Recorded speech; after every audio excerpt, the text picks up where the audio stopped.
Assalamualaikum warahmatullahi wabarakatuh. Saya Bertama Abdurrahman dan di sini saya akan menjelaskan tentang teknologi ramah lingkungan. Teknologi ramah lingkungan adalah penerapan teknologi yang memperhatikan prinsip pelestarian lingkungan dan bertujuan untuk memberikan kemudahan dalam pemenuhan kebutuhan manusia.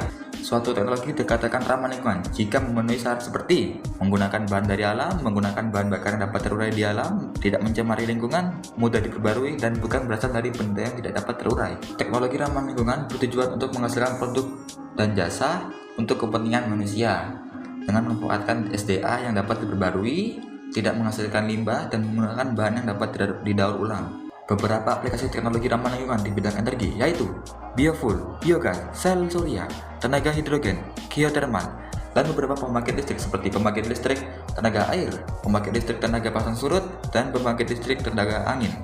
Untuk aplikasi teknologi ramah lingkungan di bidang transportasi yaitu mobil listrik, bus surya, dan beberapa kendaraan hidrogen.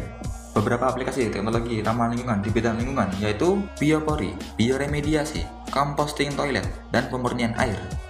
Untuk membuktikan aplikasi teknologi ramah lingkungan yang disebutkan tadi, saya berkeliling kota Probolinggo untuk menganalisis tempat tersebut. Apakah bisa ditempatkan aplikasi ramah lingkungan di sana atau tidak?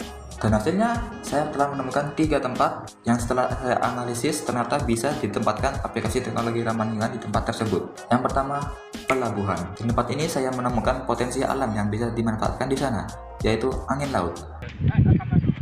Angin laut di sini bisa dimanfaatkan sebagai pembangkit listrik tenaga angin.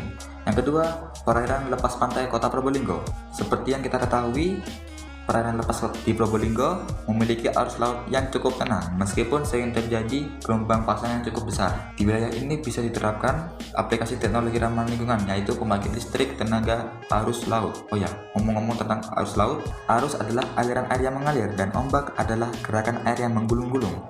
Sehingga pembangkit listrik tersebut ditempatkan di bagian laut dalam untuk memaksimalkan hasil kerjanya, bukan di bagian permukaan laut yang mungkin akan merusak alat itu sendiri.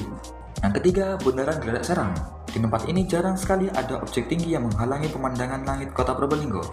Pada kondisi seperti ini bisa ditempatkan panel surya. Hal ini dikarenakan tidak ada penghalang cahaya di sisi timur hingga sisi barat, sehingga cahaya yang didapatkan bisa maksimal dan listrik yang dihasilkan bisa maksimal juga. Kesimpulannya, menurut analisis saya ada beberapa aplikasi teknologi ramah lingkungan yang dapat diterapkan di Kota Probolinggo, yaitu pembangkit listrik tenaga angin di pelabuhan, pembangkit listrik tenaga arus laut di lepas pantai Probolinggo, dan pembangkit listrik tenaga matahari di Bundaran Geladak Serang. Jadi itu yang bisa saya sampaikan, semoga bermanfaat. Sekian dari saya, kurang lebihnya mohon maaf. Wassalamualaikum warahmatullahi wabarakatuh.